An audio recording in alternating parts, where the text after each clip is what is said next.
Assalamualaikum warahmatullahi wabarakatuh. Waalaikumsalam warahmatullahi. Bismillah, alhamdulillah, wassalatu wassalamu ala rasulillah wa ala alihi wa sahbihi wa mawalah, wa la hawla wa la quwata illa billah, amma ba'd.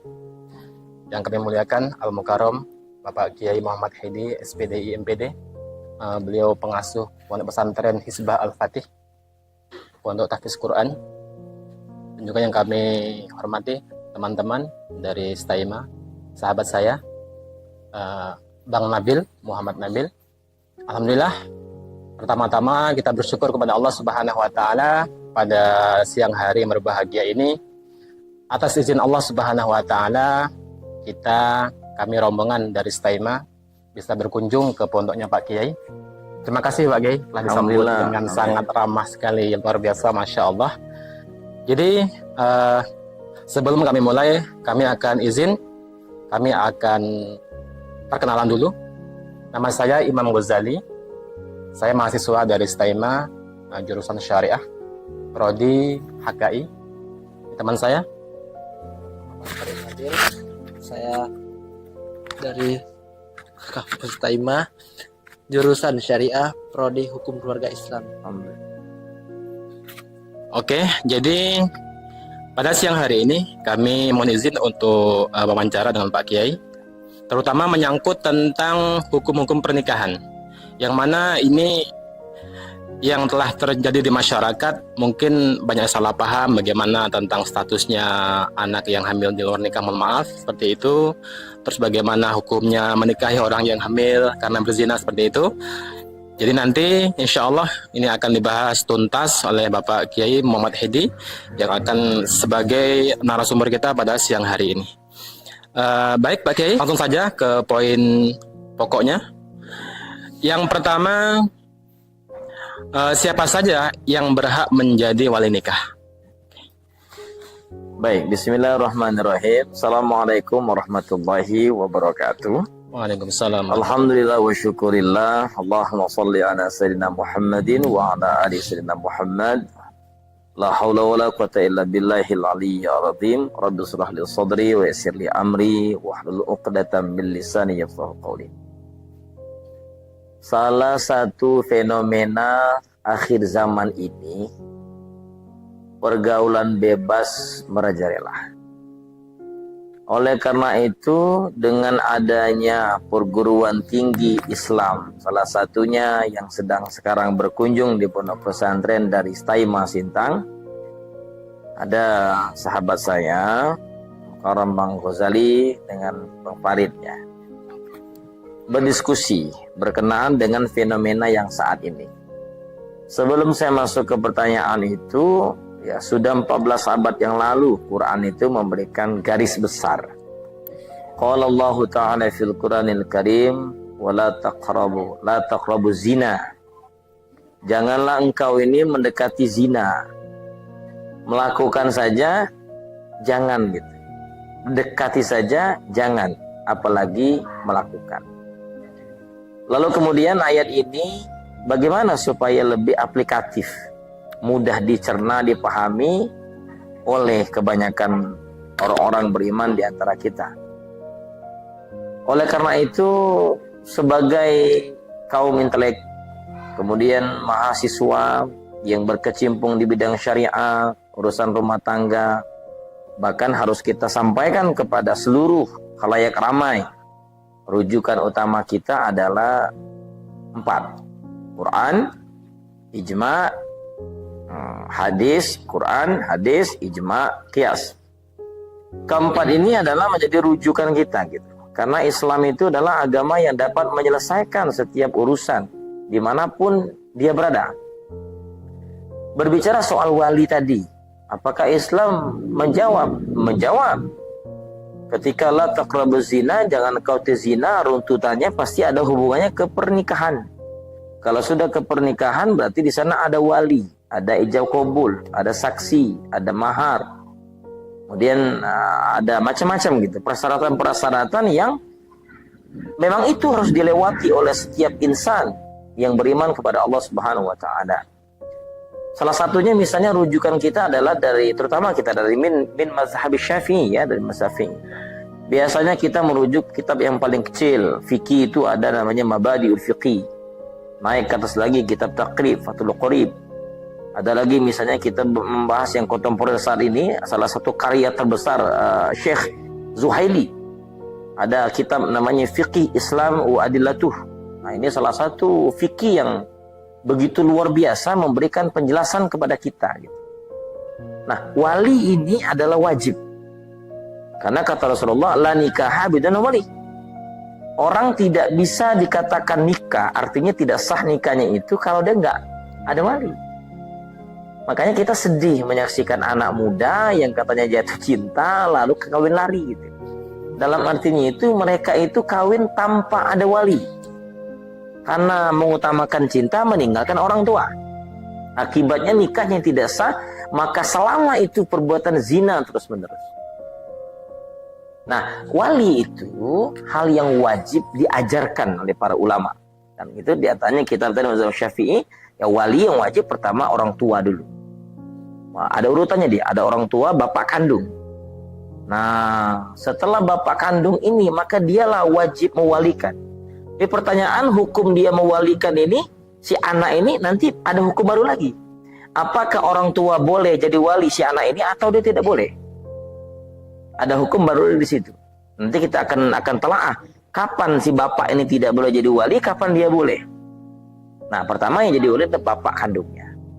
Bagaimana kalau bapaknya nggak ada misalnya? Ya, dia bisa langsung ke abang dia, abang yang laki-laki.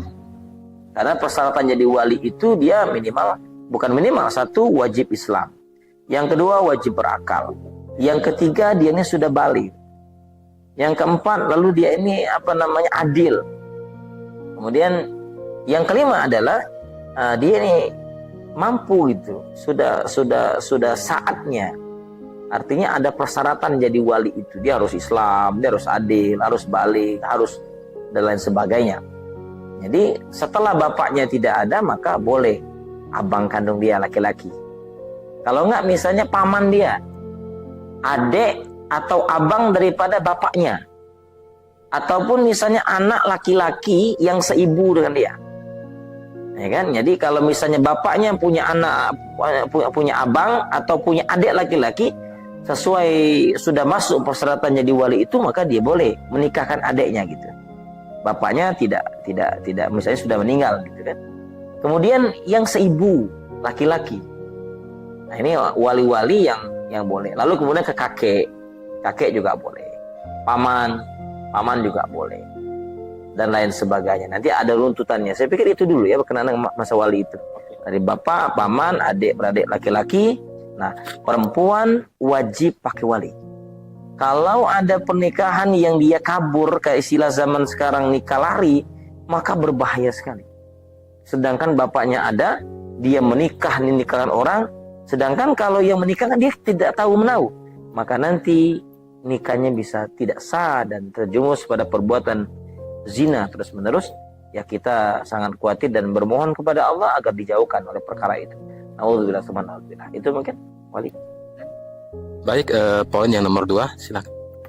Baik, pertanyaan yang kedua, Kiai. Bagaimana hukum menikahi wanita yang hamil dikarenakan zina? Dari mazhab Syafi'i, menikahi orang yang hamil sedang berzina itu sah nikahnya. Sah. Maupun yang melakukan zina dengan dia atau laki-laki lain.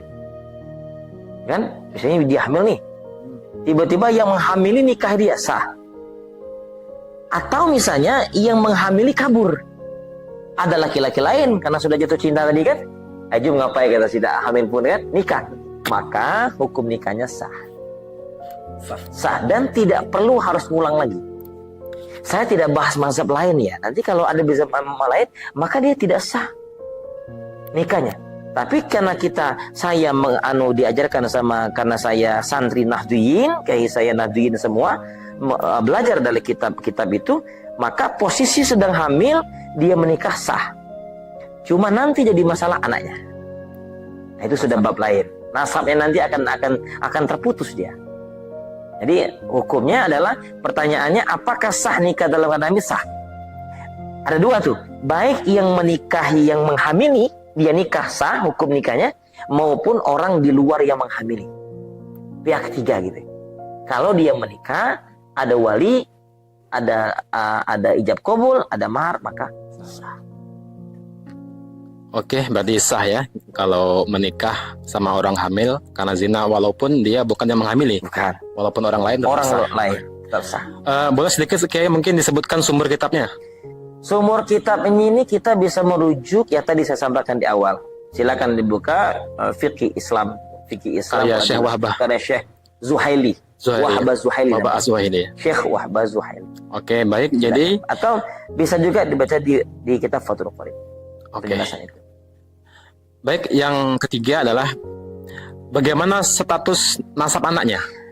Status nasab anaknya terputus. Dari bapaknya terputus. Memang secara biologis dia itu anak dia. Namun didukung dengan fatwa MUI. Ada fatwanya tuh. Karena saya ketua harian MUI jadi baca itu gitu ya. Ada fatwa harian, ada fatwa MUI-nya bahwa secara biologis memang dia yang menghamili bapak ini. Ketika dia lahir, maka nasabnya terputus. Kemana nasab si anak ini? Larinya ke ibu. Nah, nanti kalau seandainya yang lahir adalah perempuan, bapak biologis tadi, nanti dia dewasa, menikah dia, maka tidak boleh menikahkan jadi wali. Yang jadi wali dia harus hakim. Di sini harus jujur orang tua ini. Posisi harus jujur ini. Kalau misalnya bapaknya tidak jujur, malu aku nih kan.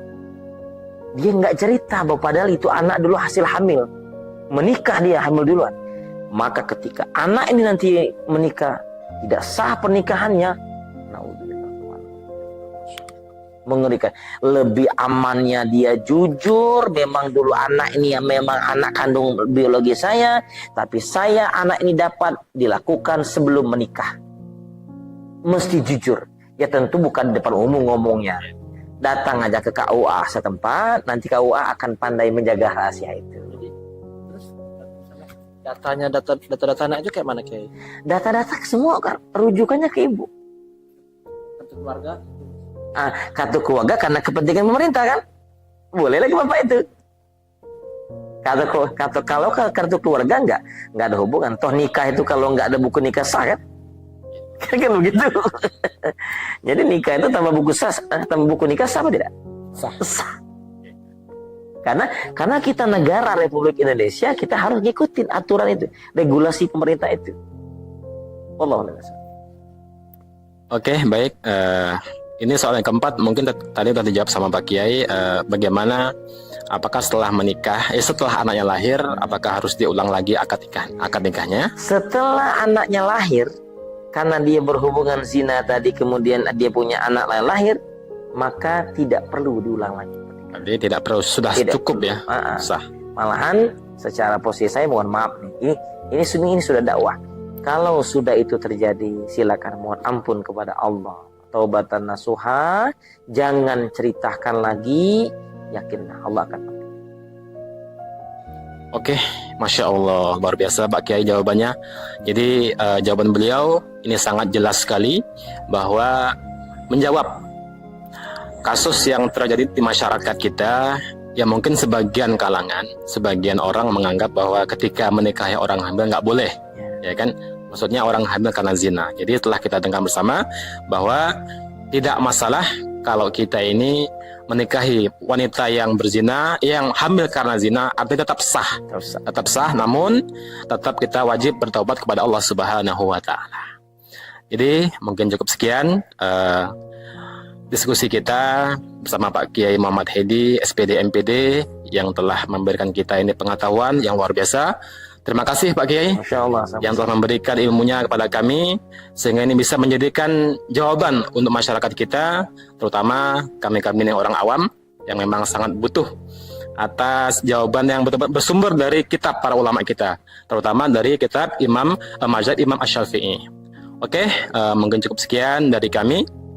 Sekali lagi kami ucapkan terima kasih dan mohon maaf apabila ada kekurangan. Wassalamualaikum warahmatullahi wabarakatuh. Waalaikumsalam.